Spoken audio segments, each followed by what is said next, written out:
You know I don't like sermon titles. I don't like sermon titles. And another very essential part of this church, Tamara Labach, telephoned me and said, Gerald, what you going to preach on? We got to do a sermon title, man. And I said, Tamara, you know I don't like sermon titles. I know that, Gerald, but we got a message board out there. We got publications to do. You got to tell me, what are you going to talk about? What's on your mind? How is your spirit moving? And I said, Tamara, you know, I don't know. It's we're so polarized now. You know, we're not talking to one another. You know, it's like, you know, that blame thing. You know, it seems to be always. She said, I got the title. Don't blame me.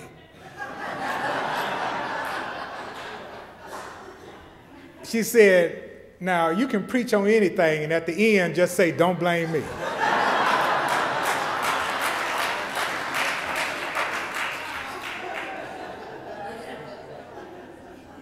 Little did we know that something would happen up in Cambridge, Massachusetts. My.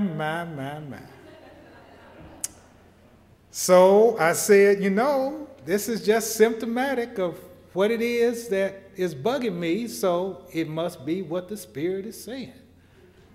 So blame became my theme, and every time my wife would drive past that, she'd look at me and say, don't blame me.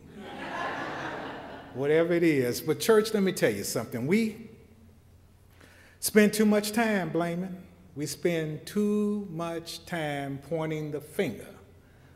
So I want to speak this morning on what it means and what may be an alternative to doing this blame thing. You see, what happened up in Cambridge, Massachusetts was not a rarity. And this church knows that you must address issues instead of going with sound bites and pithy comments. You must address the issues and have those kind of conversations that invite dialogue. Now, our president heard about it, his good friend, Dr. Henry Louis Gates. And some of you all may have been out of the country, and I'll go ahead and do a real quick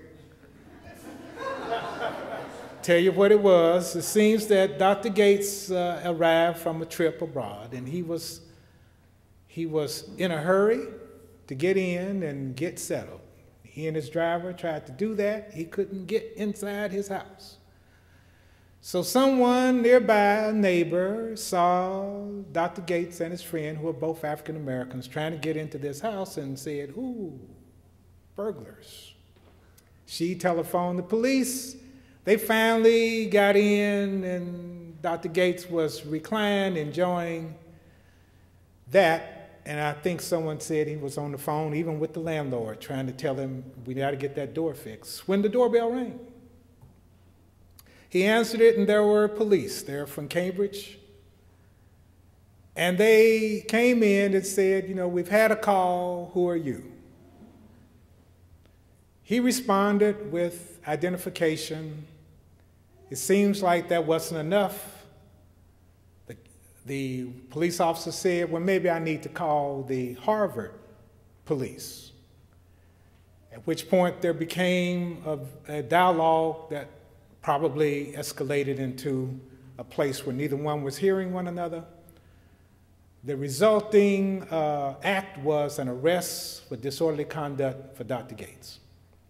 Someone asked our president at the end of a press conference, what do you think about that? And he responded. He said he thought the Cambridge police acted stupidly, and then talked a little bit about racial profiling, and then went about his way. News media picked it up, and that's where we are. Church, our president responded because he saw that America was acting like America does. I didn't know that. I am shocked. And consequently, he said, okay, stop. Maybe I calibrated the words differently. I would have calibrated the words differently. I called the Sergeant Crowley. This is what he said. He talked to the arresting officer, and he talked to Skip Gates, who is his friend, and he said, you know, I invited him to the White House, and we can kick back, knock down some beers, and we get on with it. He's trying to make sure, but he did say this is a teaching moment. He did say that as he rode into the West. He said, this is a,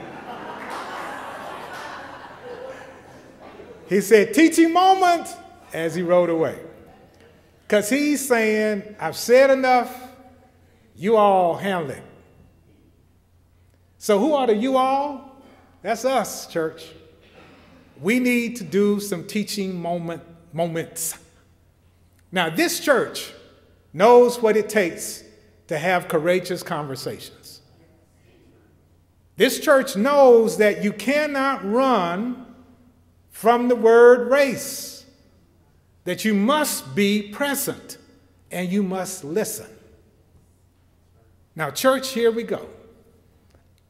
The rules of the dialogue are this. No one has a right to feel afraid. Can't do it, won't accept it. We're brothers and sisters. We are a family.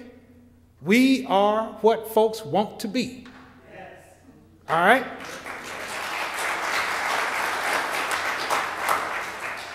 So when we have these crucial conversations among ourselves, we are preparing to go out to dialogue with the folks who don't know about it. They don't know about crucial conversations and courageous conversations. But we do. So that means that when you hear the conversation going on about it and people taking polarizing positions, you have to be ready to jump in the fray. Now, let me just say this. 66% of black men, when queried in July, did you feel you were stopped by a police officer based on your race or ethnic origin? 66% of black men said yes. 9% of white men said yes. Those are not statistics that are lying. So you have to start right there. It is true that there is a thing called racial profiling. Don't accept people saying, oh, you're just exaggerating. It's not that bad. Don't do that. It's true. Every black man out there has had that experience. Let me tell you about mine.